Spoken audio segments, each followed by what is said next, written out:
I was putting the final signature on a $28 million deal when an email notification popped up on my phone. A message from my boss to the CEO saying, "Let Marcus close the Richardson deal, then we'll discuss his departure during restructuring."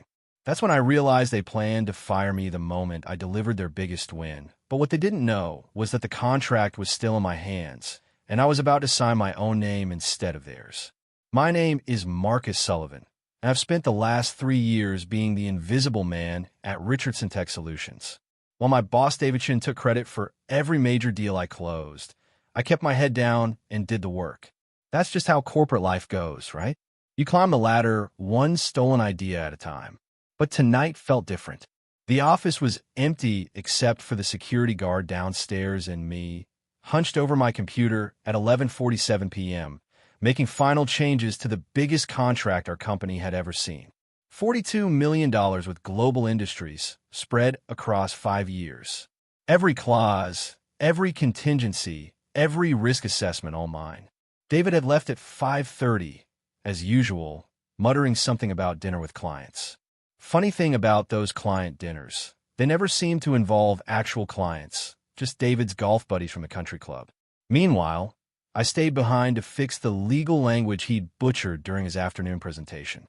My phone buzzed on the desk. An email notification from David's account, sent to our CEO, Harrison Webb. I almost ignored it, but something made me glance at the preview text visible on my lock screen. "Let Marcus close the Richardson deal. Then we'll discuss his departure during restructuring." I stared at those words until they burned into my vision. My hands stopped moving across the keyboard. The humming of the office air conditioning suddenly seemed deafeningly loud. I unlocked my phone with trembling fingers and read the full email. David had sent it just 20 minutes ago, probably from whatever bar he was calling a client dinner. The message was short, casual, like he was discussing weekend plans instead of my career execution. "Harrison, Marcus doesn't know it yet, but we're moving forward with the downsizing plan we discussed. Let him finalize the global industries contract first. He's the only one who understands all the technical details. Once we have their signature, we can handle the transition during Q4 restructuring. The new junior associate can manage client relations moving forward. Much more cost-effective." David. Cost-effective. 3 years of 60-hour weeks, missed family dinners, and sacrificed weekends, reduced to a budget line item. I set the phone down carefully like it might explode. Around me, the office felt smaller, more suffocating. The motivational posters on the walls seemed to mock me. Excellence is not a skill, it's an attitude. Yeah, right? But here's what David didn't know, what he'd never bothered to learn despite 3 years of taking credit for my work. I hadn't signed a contract yet. That $42 million deal he was counting on to secure his own promotion, it was sitting and signed on my screen, waiting for my electronic signature. The contract that would make his career was still completely under my control. Sleep didn't come that night. I sat in my kitchen until dawn, staring at my laptop screen and that unsigned contract. Every time I almost convinced myself I'd misunderstood the email, I'd read it again. Much more cost-effective. The words felt like acid in my throat. By morning, pieces of a puzzle I'd been ignoring for months started clicking together. The hushed conversations that stopped when I walked into conference rooms. The way Harrison had been asking me to document all my client relationships for training purposes. David's sudden interest in my project files and password protocols. They'd been planning this for weeks, maybe months. While I worked myself to exhaustion, they'd been designing my replacement. I drove to the office on autopilot, my mind racing through 3 years of stolen moments. The Morrison account I'd saved from collapse while David was on vacation in the Bahamas. He'd returned to find a grateful client and a commission check, never asking how the crisis had been resolved. The Techfield merger I'd structured from scratch, only to watch David present it to the board as his own strategic vision. Every promotion I should have gotten. Every presentation I'd written but never delivered. Every client relationship I'd built but couldn't claim. Walking through the office lobby felt like entering a crime scene where I was both the victim and the only witness. Sharon at reception smiled her usual greeting. The security guard nodded like always. Nobody knew what I knew. Nobody saw what I could see now with perfect clarity. David was already at his desk when I arrived, typing furiously on his phone, probably arranging another fake client dinner to celebrate my impending termination. He looked up and flashed that practice smile that had once seemed friendly but now looked predatory. "Marcus, how'd the final review go last night? Please tell me we're ready to close this thing." I could have confronted him right there, could have thrown the email in his face and demanded an explanation. But something held me back. Maybe it was 3 years of learning to stay quiet. Maybe it was the realization that anger wouldn't solve anything. Or maybe it was the idea forming in the back of my mind, dangerous and perfect. "Just a few more details to iron out," I said, keeping my voice steady. "Should have everything ready by end of day." His eyes lit up like Christmas morning. "Fantastic. Harrison's been breathing down my neck about this one. You know how it is." "No, David. I know how it should be." I spent the rest of the morning making phone calls, but not about the contract. Instead, I called Jennifer Park, the lawyer who'd helped me buy my condo 2 years ago. She specialized in employment law and had a reputation for eating corporate bullies for breakfast. "Independent contractor status," she said after reviewing my employment documents over lunch. "Interesting. No non-compete clause, no exclusivity agreement. You're not technically an employee, Marcus. You're a consultant they've been paying for 3 years." The implications hit me like lightning.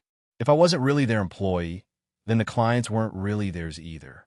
That same afternoon, I found myself in Jennifer's law office, watching her face light up as she read through my contract history.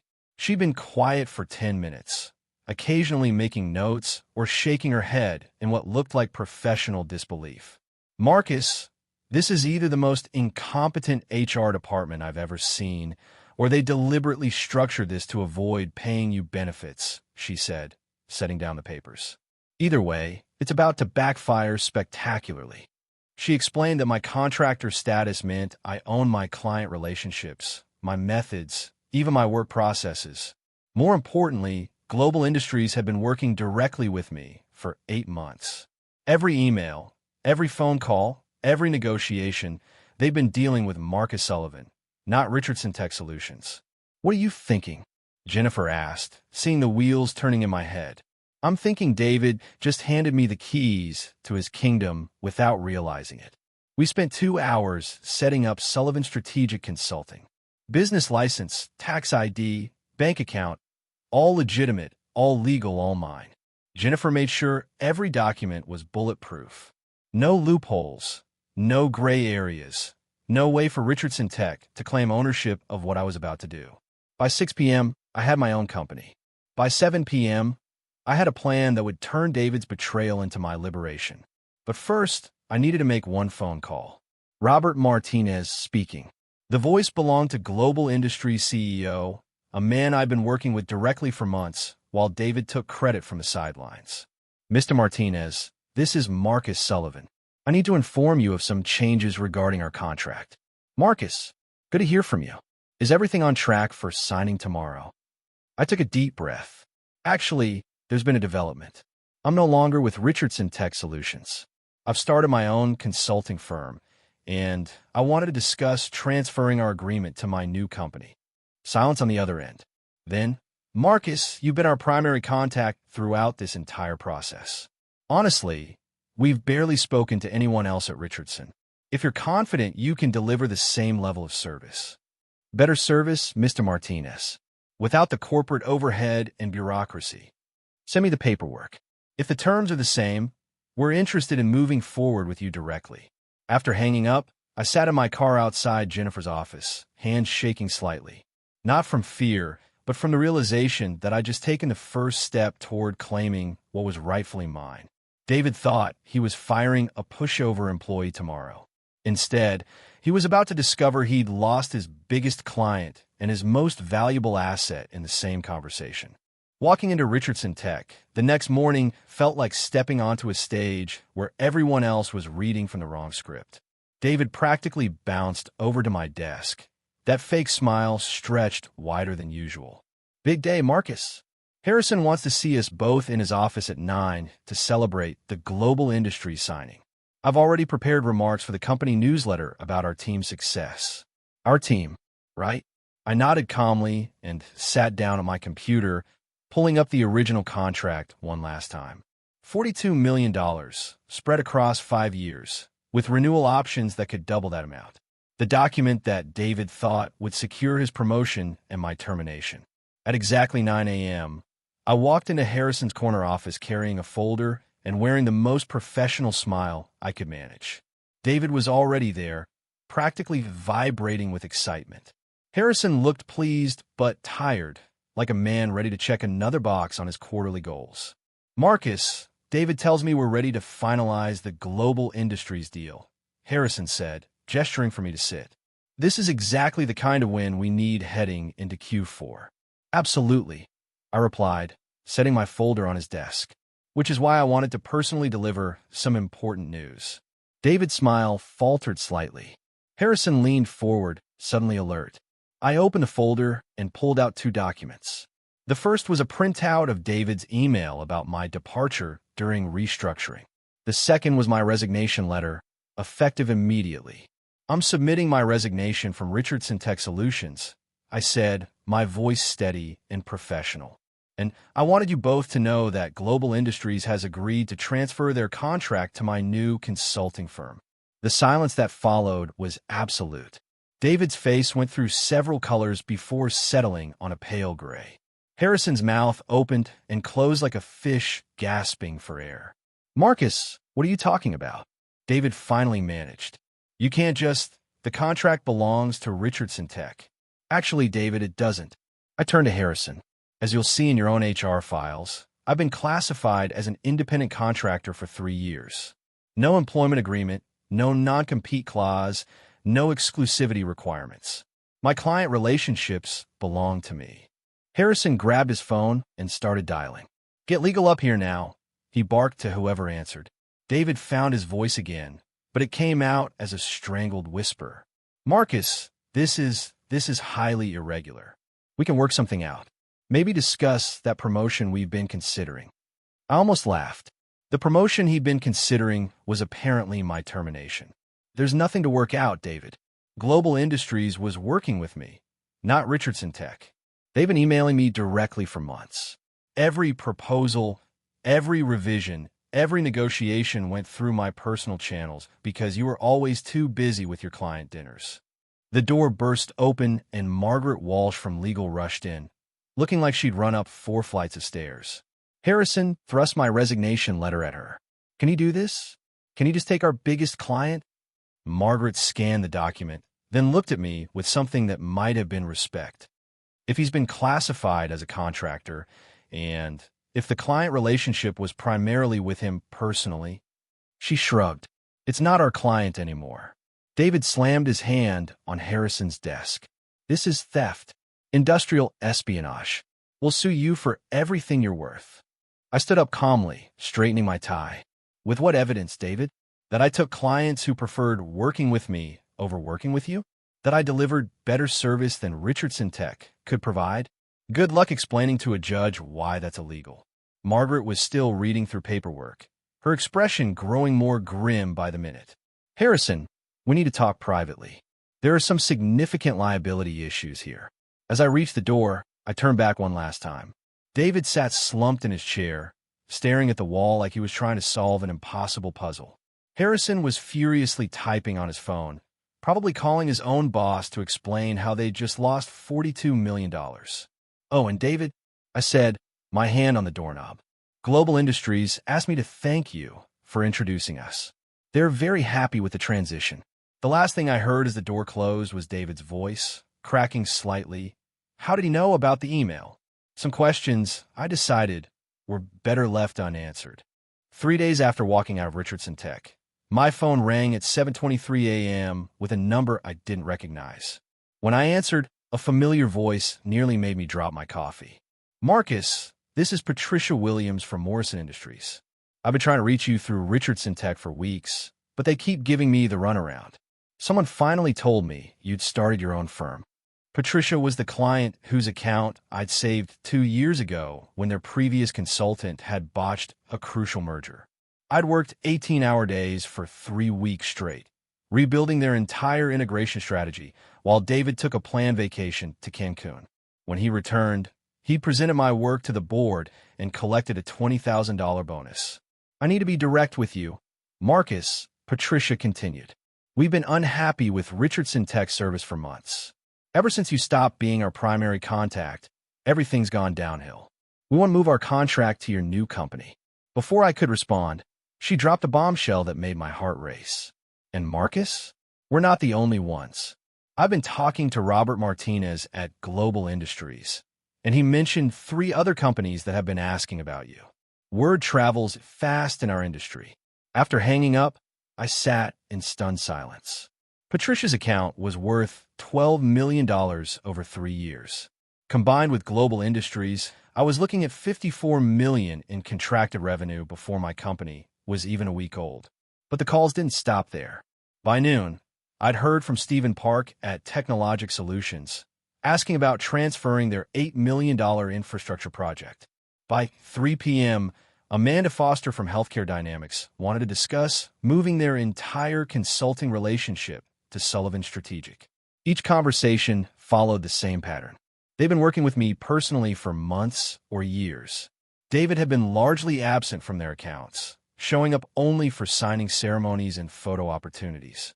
When they tried to reach me through Richardson Tech after my departure, they'd been stonewalled or redirected to junior associates who knew nothing about their projects.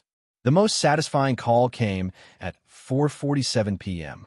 Marcus, this is James Sullivan from Premier Financial Group. No relation, despite the shared last name. I just got off the phone with Harrison Webb at Richardson Tech. He was trying to convince me that their company could handle our portfolio review without you. I told him I'd rather work with the person who actually understood our business. James had been my client for 18 months. I'd restructured their entire risk management system, saving them over $3 million in potential losses. David had attended exactly 2 meetings in all that time, both of them social events where he could network. Harrison seemed desperate. James continued with obvious amusement. He offered me a 20% discount to stay. When I told him I was moving to your firm regardless of price, he actually hung up on me. That evening, I calculated the numbers on my laptop. 7 major clients had committed to transferring their contracts to Sullivan Strategic. Total value, $86 million over the next 4 years. Revenue that Richardson Tech had thought was locked in permanently was walking out their door, following me to my one-man operation. But the real revelation came in an unexpected phone call at 8:15 p.m. Marcus, this is Sarah Martinez, Robert's daughter. I work in business development at Global Industries. Her voice was tentative, almost apologetic. My father asked me to call you directly. We've been reviewing our contract history with Richardson Tech, and we discovered something troubling. She paused, and I could hear papers shuffling in the background. For the past 18 months, Richardson Tech has been billing us for senior consultant hours on your projects. Premium rates, justified by your expertise and track record. But according to their internal communications, they've been paying you contractor wages the entire time. They've been pocketing the difference. The math hit me like a physical blow. Richardson Tech had been charging clients senior consultant rates of $300 per hour for my work, while paying me contractor rates of $75 per hour. For 18 months, on multiple projects. They hadn't just stolen credit for my work. They'd been literally stealing money that clients had paid specifically for my services. Sarah, I said, my voice carefully controlled, would your company be willing to document those billing discrepancies? Already done. My father thought you should know what kind of people you've been working for. After hanging up, I called Jennifer Park and explained what I'd learned. Her response was immediate and decisive. Marcus, that's not just unethical. It's fraud. Richardson Tech has been misrepresenting their cost structure to clients while underpaying the person actually doing the work. We're filing complaints with the State Attorney General's office and the Better Business Bureau first thing Monday morning. As I sat in my empty apartment that night, surrounded by moving boxes and the detritus of my old life, I realized something profound had shifted. 3 days ago, I'd been an invisible employee about to be discarded. Now I was a business owner with more contracted revenue than Richardson Tech's entire quarterly target. David's plan to use me and discard me had backfired so spectacularly that I almost felt sorry for him. Almost. 6 months later, I stood in my new office overlooking downtown, reading a newspaper article that made me smile despite myself. Richardson Tech Solutions files for Chapter 11 bankruptcy protection was the headline, with a photo of Harrison Webb looking haggard outside a courthouse. The article detailed how the company had lost over $90 million in contracted revenue after key personnel departures and was facing multiple fraud investigations related to billing practices. David Chun, the article noted, had been terminated for cause and was facing potential criminal charges. My assistant knocked on the door, interrupting my reading. "Mr. Sullivan? There's a David Chun here to see you. He doesn't have an appointment, but he says it's personal. I've been expecting this visit for weeks. Send him in." David walked into my office looking like a shadow of his former self. His expensive suit was wrinkled, his usually perfect hair disheveled. He'd lost weight, and his eyes had the hollow look of someone who hadn't been sleeping well. "Marcus," he said, his voice barely above a whisper. "Thank you for seeing me." I gestured to the chair across from my desk, the same position I'd occupied countless times at his office. The irony wasn't lost on either of us. "I suppose you're here to tell me this was all a misunderstanding," I said, keeping my tone neutral. He shook his head slowly. "No, I'm here to apologize, and to ask if there might be any way you could use a consultant. I know it's presumptuous, but I'm facing some serious legal bills, and no one in the industry will return my calls." The man who had planned to fire me after stealing credit for my biggest deal was now begging for work. 3 years of suppressed anger should have made this moment sweet. But instead, I felt something unexpected: pity. "David, you spent 3 years taking credit for my work while planning to discard me the moment it became convenient. You defrauded clients by charging them premium rates for my services while paying me contractor wages. You cost Richardson Tech $90 million and destroyed dozens of careers because you couldn't stand the idea of sharing credit." He nodded, tears forming in his eyes. I know all of that. I was scared, Marcus. Scared that if people knew how good you were, they'd realize how mediocre I was. So I tried to keep you invisible while taking everything you built." For the first time in our entire relationship, David was being completely honest. No charm, no manipulation, just raw truth about his own insecurity and moral failures. "The worst part," he continued, "is that I convinced myself I deserved it. That somehow my position gave me the right to claim your achievements. I was wrong about everything, and now I'm paying the price." I leaned back in my chair, studying the broken man across from me. 6 months ago, he'd held all the power. Now he was unemployable, facing potential prison time, and reduced to begging his former victim for mercy. "David, I can't offer you a job. The legal liability alone would destroy everything I've built. But I can give you something else." I opened my desk drawer and pulled out a business card for Jennifer Park's law firm. Jennifer specializes in employment law, but she also handles criminal defense. "Tell her I referred you. She'll work with you on payment terms, and she's good enough to keep you out of prison if you're completely honest with her." He took the card with shaking hands. "Why would you help me after everything I did?" "Because destroying you won't undo the damage you caused, and it won't make me a better person. Sometimes the best revenge is just being successful enough that your enemies become irrelevant." After David left, I returned to the newspaper article. The final paragraph mentioned that Sullivan Strategic Consulting had been named the fastest-growing firm in the region, with projected revenue of over $200 million in the coming year. I folded the paper and set it aside, then opened my laptop to review proposals for 3 new major clients who had contacted me that week. All of them had heard about my work through referrals from existing clients, the kind of organic growth that no amount of stolen credit could replicate. My phone buzzed with a text from Robert Martinez at Global Industries. "Marcus, the board approved the contract extension. 5 more years, $300 million total. Congratulations on building something exceptional." I smiled and typed back, "Thank you for believing in authenticity over politics." Outside my window, the city hummed with activity. Somewhere out there, other talented people were probably being overlooked, undervalued, or betrayed by bosses who prioritize politics over performance. But they didn't have to stay invisible forever. Sometimes the best revenge isn't getting even. It's building something so successful that your former oppressors become footnotes in your success story.